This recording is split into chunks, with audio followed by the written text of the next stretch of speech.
Olá, queridos amados irmãos, graça e paz a cada um de vocês. Sejam todos muito bem-vindos e bem-vindas aqui ao nosso canal. Que alegria poder nos encontrar mais uma vez aqui através do nosso ponto de encontro, que é o nosso canal YouTube. E hoje, nessa terça-feira, nesse dia 9 de maio, nós estamos então vivenciando a quinta semana da Páscoa.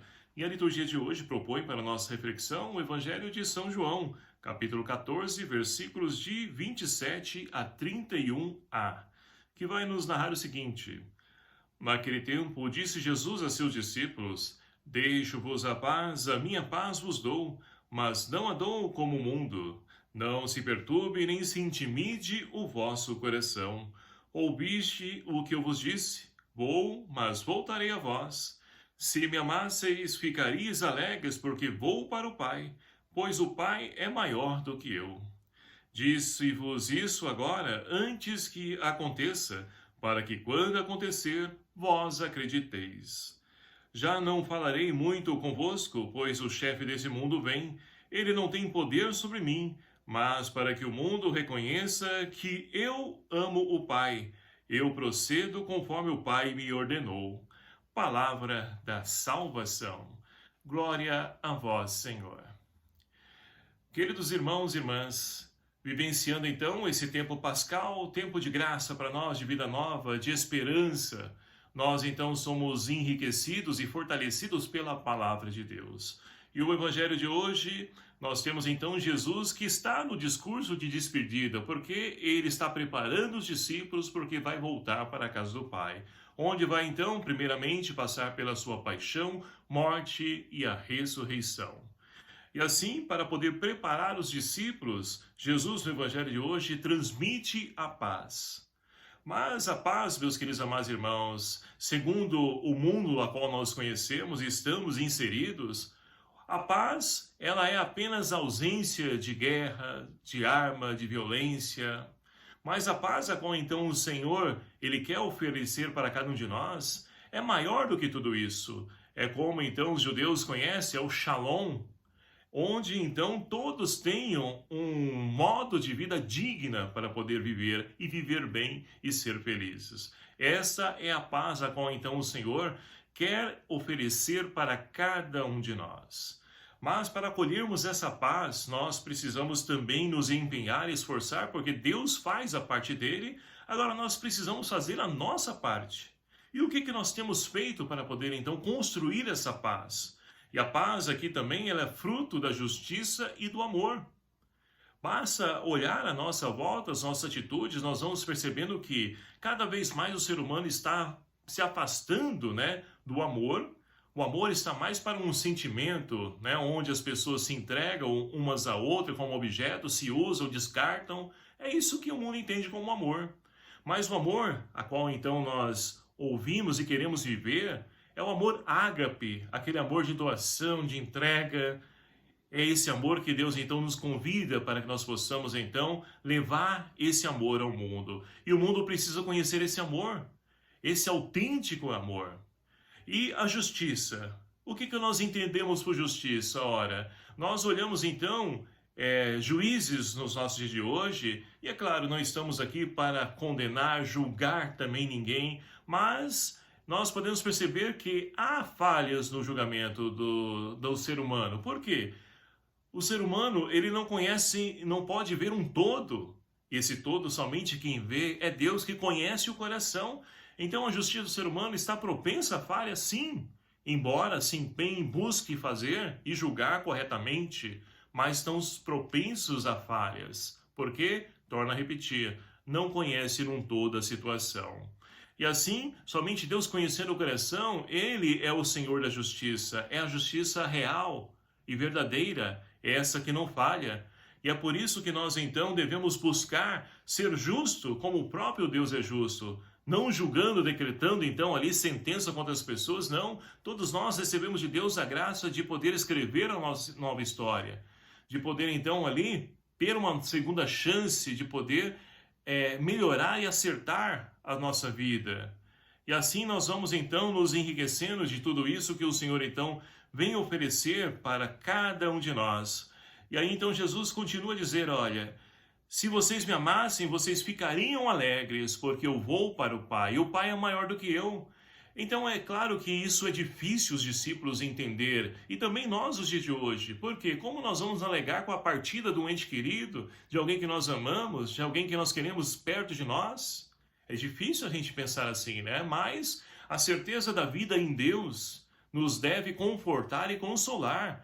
Quando, porventura, perdemos um ente querido, muitas pessoas então até brigam com Deus, porque Deus levou aquela pessoa, né?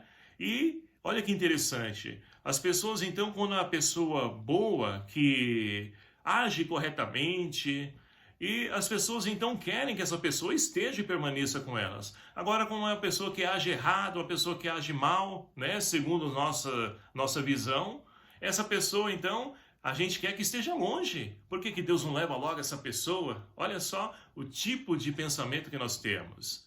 Então, a essas pessoas que agem de maneira errada, Deus dá uma oportunidade para que eles se convertam. Agora, aquelas pessoas que já agem corretamente, que já vivem santamente aqui entre nós, elas já estão prontas e preparadas. É por isso que Deus acolhe cada uma delas diante da sua presença.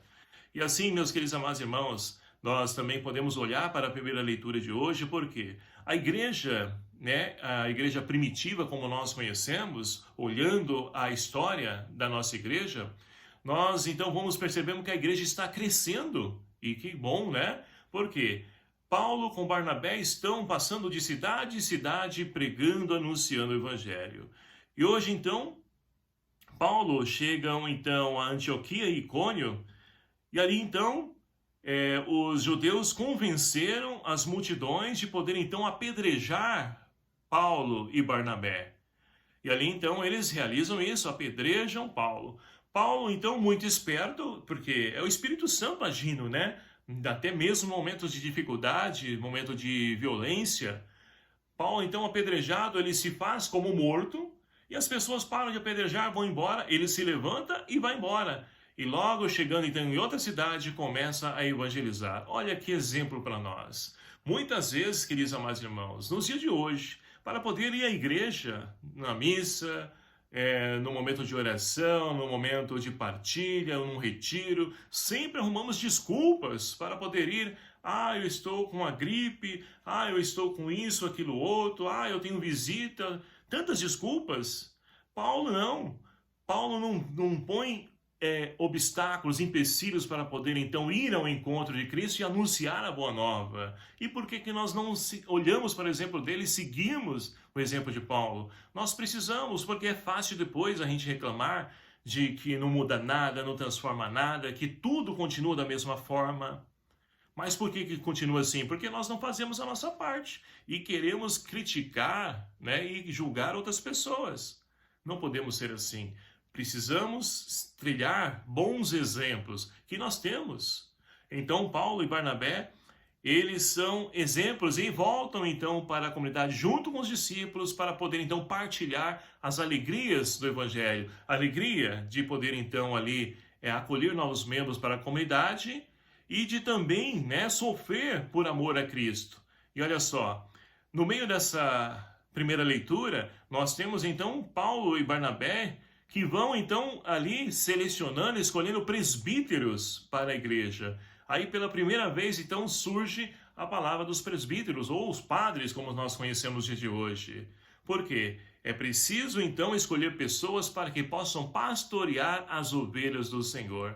E que bonito, a igreja florescendo, crescendo e sendo sinal do amor e da presença do Cristo ressuscitado. Portanto, queridos amados irmãos, que nós possamos então, também nós, fazer a nossa parte para que as nossas comunidades do dia de hoje continuem a ser sinal da ternura, do amor, do acolhimento de tantos irmãos e irmãs chagados pela vida, pela dor, pelo sofrimento, pela indiferença. Que nós possamos então acolher essas pessoas e apresentar a elas o caminho do ressuscitado, da vida nova, para que assim possam também experienciar a paz que vem do próprio Deus, fruto da justiça e fruto do amor. Que Maria Santíssima, nossa Mãe, interceda por nós, nos ajude a poder viver e colocar em prática toda a riqueza dos ensinamentos do seu Filho Jesus. Louvado seja o nome do nosso Senhor Jesus Cristo, para sempre seja louvado. Obrigado a você, meu querido amado irmão, que nos acompanha aqui em nosso canal. Sejam todos sempre muito bem-vindos, me ajude a evangelizar, divulgando, compartilhando esse vídeo, esses links, né? Acompanhe nossas mídias sociais também, no Instagram, @Diácono Everson. Nós temos também lá no Facebook, Everson Neves Mendes. E vamos então interagindo, divulgando, fazendo com que o nome de Cristo possa ser reconhecido por tantos irmãos e irmãs que precisam se encontrar com Ele. O Senhor esteja convosco, Ele está no meio de nós. Por intercessão de Nossa Senhora de Fátima, abençoe-vos Deus Todo-Poderoso, Pai, Filho e o Espírito Santo. Amém. Obrigado a cada um de vocês. Até o próximo vídeo, se o Senhor assim nos permitir. Espero por você. Até lá.